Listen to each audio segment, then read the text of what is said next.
न जाने कितना भद्दा स्वरूप था, लेकिन मैं उन्हें माफ करना चाहता हूं। समाज भी मेरी इस बात को स्वीकार करे।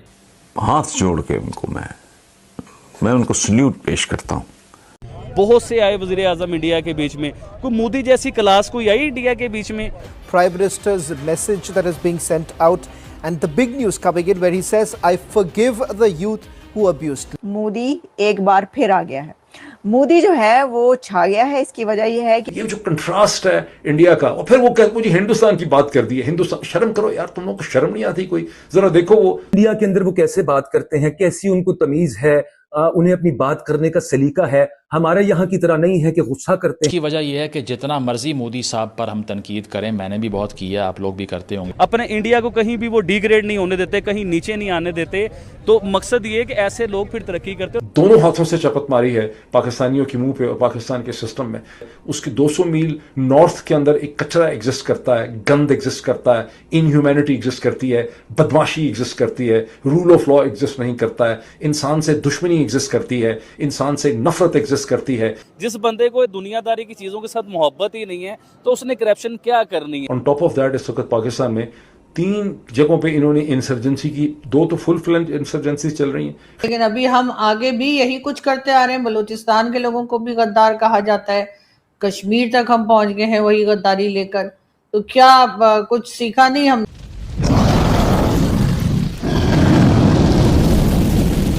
हेलो दोस्तों, जय हिंद। जैसा कि आज की क्लिप में आपने देखा, प्रधानमंत्री नरेंद्र मोदी के हालिया बयान की भारत के साथ साथ पाकिस्तान में भी खूब चर्चा हो रही है। जंतर मंतर पर हुई घटना को लेकर पीएम मोदी ने देर रात इंस्टाग्राम लाइव के जरिए युवाओं और बच्चों को संबोधित किया। उन्होंने कहा कि जिन बच्चों ने अभद्र भाषा का इस्तेमाल किया उन्हें वह माफ़ करना चाहते हैं, क्योंकि बचपन में गलतियाँ होना स्वाभाविक है। पीएम मोदी ने कहा कि जंतर मंतर पर कुछ बच्चों ने उनके खिलाफ ही नहीं बल्कि उनकी दिवंगत माता के खिलाफ भी बेहद आपत्तिजनक शब्दों का इस्तेमाल किया। उन्होंने कहा कि ऐसी भाषा किसी भी सभ्य समाज के लिए चिंता का विषय है और यह एक सांस्कृतिक झटका देने वाली बात है। प्रधानमंत्री ने कहा कि इन बच्चों को अपराधी नहीं बल्कि गुमराह मानना चाहिए। उनका कहना था कि उन्हें सजा देकर या अदालतों के चक्कर लगवाकर समस्या का समाधान नहीं होगा। समाज का कर्तव्य है कि ऐसे बच्चों को सही राह दिखाई जाए।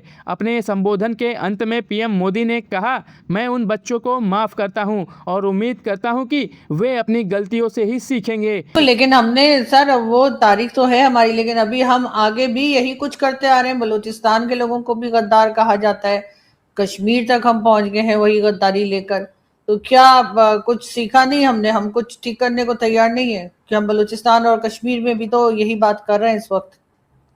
देखिए, हमारा जो एक समझ लें कि नेशनल माइंडसेट है, और ख़ास तौर पे हमारे जो हुक्मरान हैं उनका ये है कि खुद कोई जिम्मेदारी ना लो, जिम्मेदारी दूसरों के ऊपर फेंको कि जी ये गद्दारों की वजह से हुआ जो कुछ भी हुआ, ये गद्दारों ने किया सारा कुछ।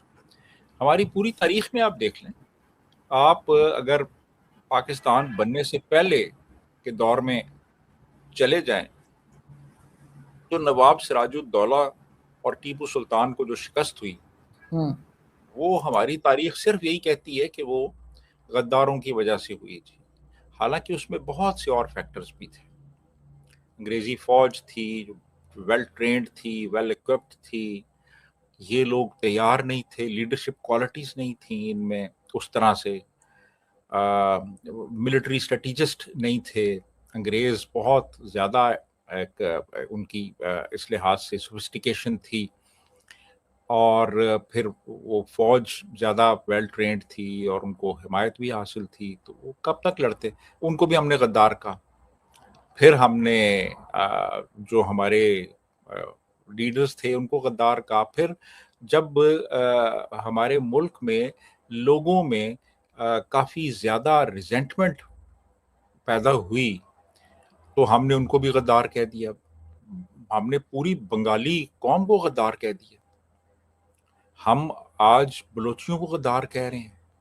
हम गिलगित बल्तिस्तान के लोग जो अपने हुकूक के लिए आवाज़ बुलंद करते हैं उनको हम गद्दार कहते हैं। कश्मीरियों को हम गद्दार कहते हैं। जो महाजर इंडिया से आए उनको भी गद्दार कहा गया। तो पीछे रह कौन गया फिर? यानी क्या ये सिर्फ गद्दारों की कौम है या कोई इसमें मुहब्बे वतन भी है? यानी जो इनकी मर्जी की बात नहीं करेगा वो गद्दार हो जाएगा, जो इनकी किसी भी पॉलिसी के खिलाफ जाएगा या कहेगा कि जी आप ठीक नहीं कर रहे, वो गद्दार हो जाएगा। वो गद्दार हो जाएगा और उसके खिलाफ मीडिया कैंपेन शुरू कर देंगे और उसको मुख्तलिफ तरीकों से तंग करना शुरू कर देंगे। देखे ना, एक लेबल ही लगाना है ना आपने कि ये गद्दार है, ठीक है। अब हम जो ये प्रोग्राम कर रहे हैं तो बड़ी आसानी से हमारे पे भी लेबल लग सकता है, जी ये दोनों गद्दार हैं। ये तो मुझ पे तो लगा हुआ है, मेरे पास तो सर्टिफिकेट्स हैं गद्दारी के कि जी ये जो है हमें सपोर्ट नहीं करती या हमारी सही गलत बात को सही नहीं कहते, तो उस पर हमें तो मिल चुका है अवार्ड, बिल्कुल आपको भी और मुझे भी। लेकिन सर अभी मोहसिन नकवी साहब जो होम मिनिस्टर हैं, उन्होंने कहा कि जी ये सिस्टम जो है ये फेल हो चुका है और आगे अगर 10 साल और यही चलाते रहे तो हालात ऐसे ही रहेंगे। तो सबसे पहले तो उनको खुद को रिजाइन कर देना चाहिए था, मैं सिस्टम का हिस्सा नहीं बनूंगा। इनके इस स्टेटमेंट को आप कैसे लेते हैं? देखिए जी, जो सिस्टम की जो कोर है ना, यानी जिसके सिस्टम घूम रहा है उसके अंदर ये खुद है जी। यानी ये जो है ये हमारे इंटीरियर मिनिस्टर भी हैं, ये हमारे क्रिकेट कंट्रोल बोर्ड के चेयरमैन भी हैं और ये वजीर खारजा की जिम्मेदारियां भी निभा रहे हैं। अब आप देख लें कि हमारी जो मुल्क में क्या हालात हैं, इंटीरियर के क्या हालात हैं इस वक्त। मुल्क के अंदर आप बलूचिस्तान चले जाएं, आप जा ही नहीं सकते वहाँ तो।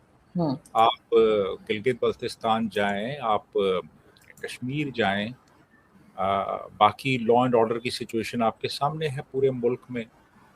तो इन हालात में अब उन लोगों को इल्ज़ाम देना जिनके हाथ में कुछ है ही नहीं। देखे ना, ये खुद भी तो जिम्मेदारी लें ना। इन्होंने तो क्रिकेट का सत्यानाश कर दिया इन्होंने जी। फिर ये फॉरेन अफेयर्स जो हैं उसमें आप देख लें कि क्या हालात हैं। हमारे इंडिया के साथ हालात इतने ख़राब हैं, अफगानिस्तान के साथ ख़राब हैं। ये बड़े भाग दौड़ इन्होंने की जी कि वो सुलह कराएंगे जी ईरान और अमेरिका की। वो देख लें अब क्या हाल है अभी। इस वक्त जब हम बात कर रहे हैं उस वक्त भी जंग जारी है। तो बिल्कुल ये क्या परफॉर्मेंस है इनकी, ये जो सिस्टम को ये एक्यूज कर रहे हैं और सारा इल्ज़ाम उन लोगों पे दे रहे हैं। चलो जैसे भी हैं यार, बहरहाल वोट तो लेके आए हैं ना वो।